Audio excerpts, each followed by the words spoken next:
All right, folks, welcome to the Public Podcast. I'm your host today, JD Durkin, here with you to discuss the IPO market and the emerging trends within. As always, don't forget to like, comment, and subscribe to our YouTube over at Public Invest for more in-depth interviews to help keep your portfolio on track. With us today for a one-on-one interview about all things in the current IPO market in 2023 is Nick Einhorn, Director of Research at Renaissance Capital. Nick, welcome to Public, and thanks for being here.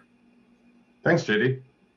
So it seems like at long last, to the eagerness perhaps of lots of investors, the IPO market has finally begun to thaw a little bit so far this year. One of the higher profile IPOs was Cava, Mediterranean Fast Casual, a name a lot of our listeners may be familiar with.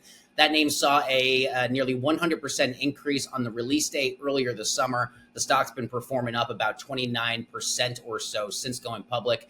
Nick, has the success of that IPO specifically, Cava, further spurred, you think, more interest in new offerings for corporations? What do you think?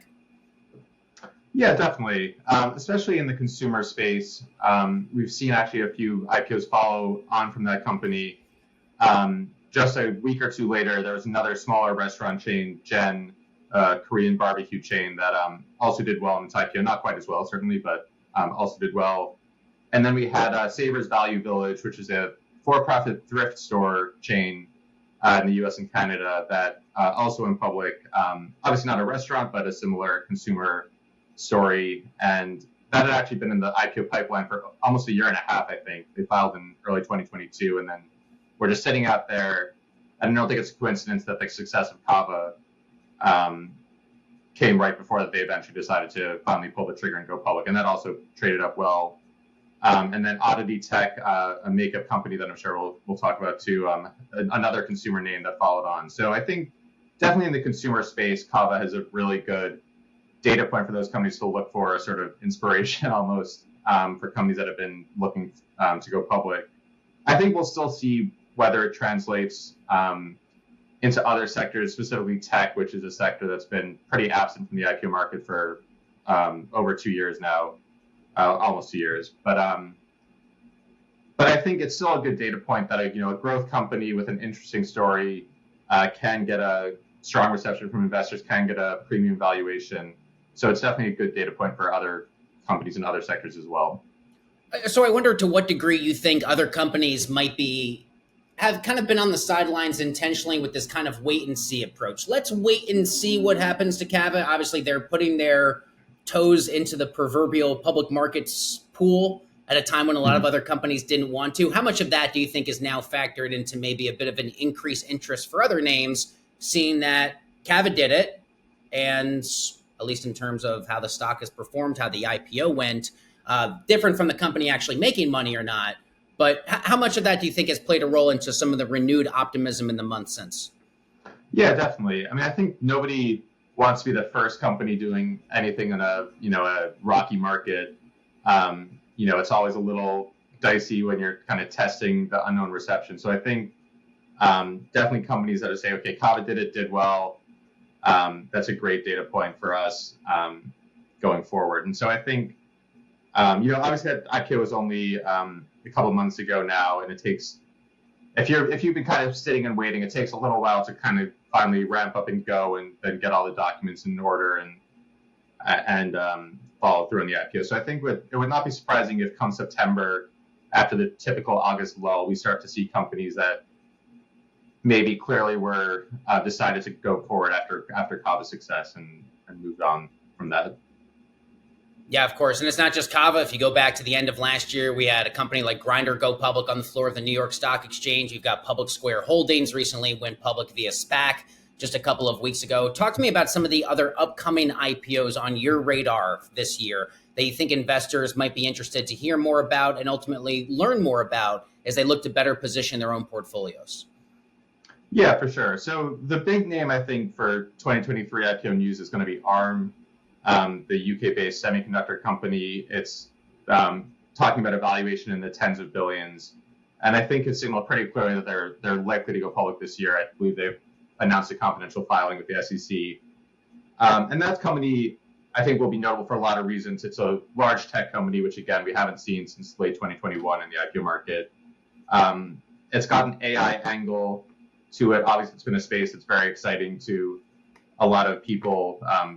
both investors and also just everybody else as well. This year, NVIDIA is being talked about as a cornerstone investor in that IPO, and that's obviously a company that's benefited from the AI boom. So I think there will be a lot of interest in that company if it does go public this year. Beyond that, there's a lot of names that we track. We have a private company watch list of about 300 companies that we think could go public within the next 2 years, but obviously timing for a lot of those we don't have a great sense on. But there are other companies that have announced confidential filings. For example, Cava, which is a marketing technology company. I think, and then there's companies like Instacart and Reddit that have been talked about as IPOs for a while. I don't know how close they are to pulling the trigger. It's hard to say with those companies, but certainly when they do come, if they do come, they'll get a lot of interest for obvious reasons. So there's a lot out there. I think it's just hard to pick the specific names. I had a sneaking suspicion you might mention Reddit, because that's been circled for a long time, right? I mean, that's something that Reddit users have been wondering. That's been an open conversation, so that one is worth at least, I think, putting a pin into and something to follow for the months, maybe years ahead. Who knows how long, even if it happens at all. Talk to me about are there specific kind of macro or big picture factors or particular indicators you think are maybe causing a bit more optimism for IPOs this year? I mean, we're still having this conversation at a time when interest rates are at more than a 2-decade high. We know about the Fed's ongoing fight against inflation, but still there is this big sense of optimism. And at least if you look at the fact that equities have not performed year to date quite as bearish as many had been expected, I wonder what you see as happening under the surface that might lend itself to some of this other type of confidence. Yeah, there's a few things. I mean, I think certainly there's still a lot of uncertainty around the economy, what the Fed's doing, but I think at least there's a sense that maybe inflation is now under control, rate hikes are probably paused, or at least most of them are behind us. And so I think that at least gives a little more consistency to how investors feel about things. The VIX has come down a lot, the volatility index, which is typically a big indicator for IPO activity. At least the correlation kind of went out the window when COVID hit. But before that, you could pretty clearly see that IPO activity dropped off a lot when the VIX started getting above 15, 20. And so I think we're kind of back below those levels now. And then I think really the biggest driver for IPO activity is returns for past IPOs. And we have an index, the Renaissance IPO Index, that tracks the IPO market. It's the baseline for our Renaissance IPO ETF. And that index is up 48% year to date versus about 21% for the S&P 500. So, obviously it come down a lot in 2021, late 2021 into 2022, but it's definitely on the rebound now. And I think that's certainly fueled some interest in IPOs from investors who are seeing, some of these names trade up in the aftermarket that had been beaten down a lot. So I think all those things together definitely kind of help encourage people. And yeah, I think there's just a little more optimism. And I think with the consumer names I mentioned, like the Cava and the Oddity, I mean, I think consumer spending or consumer confidence has kind of ticked up a little bit after coming down with high inflation. So I think that's also a sign of optimism for the consumer sector. Yeah, again, that's the Renaissance IPO Index. I'll make sure I get a plug in there for our viewers and listeners to go be better informed investors. Let's drill down a little bit more. Are there any of the specifics on a name like Cava that you think really had investors so interested in the IPO? It is a bit of a household name. I used to live and work in Washington, D.C. It's obviously very popular down there. It's popular in a lot of big cities across the country as well. But, was it sort of a sense of name recognition, or was part of it just the fact that it had been so long since we had a bit of an identifiable name decide to enter the public markets? Maybe a bit of a combination of both, I wonder. Yeah, I think it's both of those, but it's also just, I think, the company-specific elements. I mean, this is a company that's grown 28% in the first quarter this year. That's an acceleration for 13% for full year 2022. And they're really pitching a pretty unique store growth angle, over 10%. I think actually over 15% is what they're targeting for the next few years. And there aren't a lot of public restaurant chains with that kind of growth. Most of the public ones out there have kind of fallen into the more mature state. I mean, they're kind of, I think people are looking at them as maybe where Chipotle was, 15 years ago or whatever it was. It's a similar kind of format of the sort of walk the line, fast casual.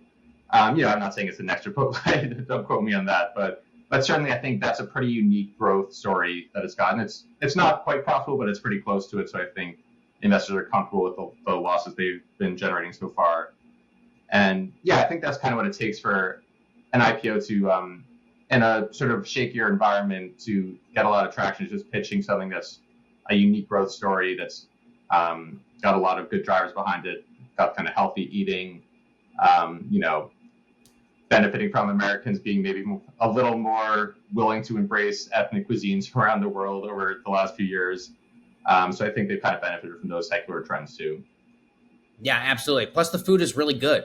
I'm just going to be honest. Like, it really is. Like, every time I'm in Union Station in DC, that's like my number one destination for dinner. I stop in at Cava before I go off to work. Right? It's like the chips are really good. Everything. You're like, oh man, it's really tasty. Okay, let's talk about Oddity a little bit more. We've mentioned it several times here in the interview. Obviously, a beauty company experienced a 35% jump at its initial release. Talk to me more about the business specifics of a name like that and the excitement behind that company, especially for people that might not be too familiar with some of the financials for Oddity. Yeah, so it's a company that it's got a long backstory. It's kind of a brand that was around in the 70s and then got revitalized by these Israeli entrepreneurs within the last 10 years.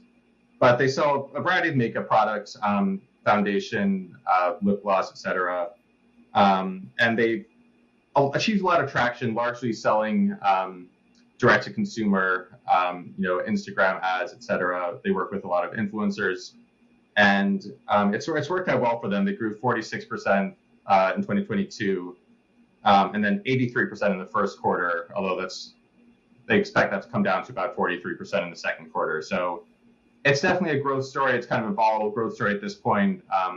Their quarterly growth trends have varied a lot, and I think that's going to be the question for investors. Can they kind of normalize that and become a more steady growth company? Because that's obviously a little more secure than maybe jumping around a lot. But they're profitable. Like I said, they've got several $100 million in revenue, so they clearly have achieved a pretty decent customer base, and it is an industry where you can obviously benefit from repeat purchases if consumers like your product. So I think that's definitely driven part of their success. And then again, there just aren't that many companies like them out there. I think the only makeup company with comparable growth is ELF, and that's also traded at premium multiples since it went public. So I think there's kind of demand for these kind of growth consumer companies. How about another name that is certainly familiar? Birkenstock, plan an IPO valuation of around $8 billion. Another brand highly recognizable to the average consumer. Do you potentially see a trend growing for strong brand IPOs that do have some large degree of household recognition throughout 2023 and maybe into 2024? Of course, keep in mind there's a lot of the macro. We just don't know how things will play out. But it seems as if three dots, 3 points make a plane, there's a bit of a trend emerging here. What's your view on that? Yeah, for sure. I think it's always helpful when you can go public and people already know who you are, they recognize the name. Investors don't need to spend a long time trying to figure out where does this company sit in the broader market. So Birkenstock, obviously a very well-known name. And there's a good data point actually from just this week. A company called Shark Ninja, which has the Shark brand of vacuums, Ninja brand of kitchen appliances. They just listed via direct distribution from their Hong Kong listed parents, and that ended up trading above expectations. So I think that's another example where the parent, like I said, was public before, but listed in Hong Kong. Investors probably didn't associate it with these U.S. brands, and so now they've gone public in the U.S. on I believe the New York Stock Exchange to really kind of make it more clear to U.S. investors what they're offering. I think the stock has benefited as a result of that. So I definitely think that brand recognition can always help. They were at the New York Stock Exchange. They were there yesterday, and I will tell you, because I was there were many Shark Ninja related products all over the trading floor. Not something you usually see, but for a special day like that, it's certainly understandable. People will, of course, compare 2023's IPO action to the previous year. And when I say compare, maybe contrast is really the better description for it. What were some of the leading factors you think for the market environment this time last year that caused such a slowdown in IPOs that now gives us a bit of contrasting to all the public names that we're seeing emerge this year? Yeah, well, I think to understand last year's IPO activity, you really have to go back to the prior year, 2021, which was the strongest year we've had for the IPO market since the dot-com bubble. And maybe that's a data point that's somewhat was somewhat prophetic. And obviously, kind of 2022, I think what happened was just there had been a lot of frothiness in the valuations of a lot of the companies that went public in 2020 and 2021. And that really just turned down in 2022. And so it was just hard for public investors to square where companies were trading now and private companies to square with, what they'd raised venture capital at, the kinds of valuations that they thought they could get based on their peers' IPOs. So it really kind of shut the market down. And then there's also obviously, like we talked about, the Fed rate hikes and the inflation concerns. And then, the Russian invasion of Ukraine certainly was a kind of big deal that created a lot of worry in the market in early 2022. So I think, none of those things have gone away, but certainly we've had more time to digest them and understand them this time now. But I will say, I think the IPO market is certainly not back to where it is normally and where we would want it to be. And I think year to date, IPO proceeds have been about $10 billion. That's up from $8 billion for all of last year. So certainly we are seeing an improvement over last year. But in 2021, we had over 140 billion of proceeds. So obviously we're still well below that level and below, the normalized level of probably in the, 50 to 100 billion range for a typical year. So I think we're working our way back to that. I think we're somewhat confident that 2024 will be a more normal year for the IPO market. I think 2023 has kind of been a recovery year. And certainly, I think we've seen improvement from where the year started. So we're hoping to, end well with IPO activity for the last 4 months. Absolutely. You got to walk before you can crawl. And at least the markets are walking back to normalcy 2023. And we'll certainly see what happens for 2024. That's Nick Einhorn, the Director of Research at Renaissance Capital. Amazing conversation to help us better understand the state of the IPOs. Nick, thanks a lot. Nick, thanks for having me.